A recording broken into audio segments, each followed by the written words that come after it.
ធ្លាប់ផថាមិនដែលធ្លាប់មានសង្សារតែបងគ្មានអំណងបោកប្រាស់ជីវ៉ាតែខ្លាចថាអូនមិនហ៊ានស្នេហ៍ជប់យំទៀតទៅបានទេ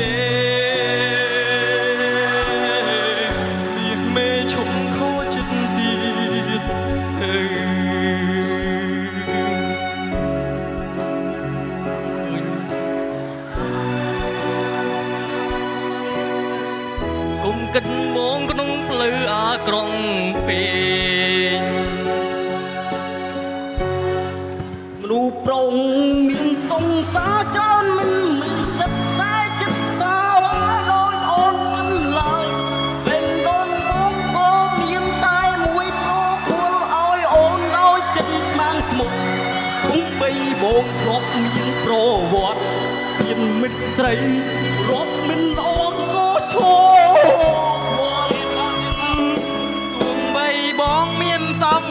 ច្រើនក៏បងមិនមែនព្រាននារីឡើយបែកពីមួយទៅមួយក៏ព្រោះចិត្តចង់ស្វែងរកសូភៈមង្គលព្រះនោះជាទីពលតែបងចង់ប្រគល់ឲ្យគ្រប់យ៉ាង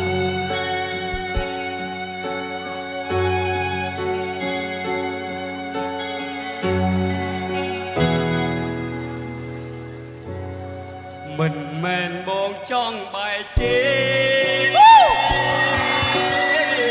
តែស្នេហ៍មិនចង់សំរងគ្នាអូផានបងនេះប្រើព្រីឌីទុកក្នុងផ្លូវអាក្រក់ពេករូបរងតែចិត្តសាវាដោយអូនមិនឡើយដងបងក៏មានតែមួយប្រគល់ឲ្យអូនដោយចិត្តស្មានស្មុគគុំបីបងធ្លាប់មានមិនស្រីរាប់អង្គគួឈប់គល់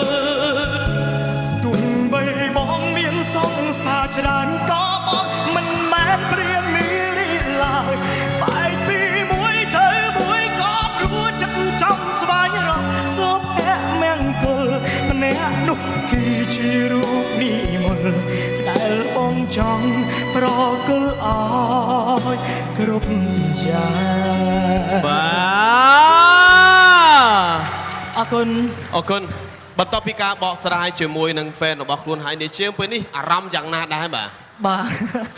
អរគុណទៅដល់អ្នកក្លាហានទាំង3ទាំង1 2 3 4 5 6 7បាទគឺសិនតែក្លាហានដែលជា fan របស់ខ្ញុំអរគុណច្រើនមែនទែនដែលតែងតែគាំទ្រខ្ញុំបាទរហូតមកហើយអរគុណដល់ជើងខ្លាំងបាទអូអរគុណបាទ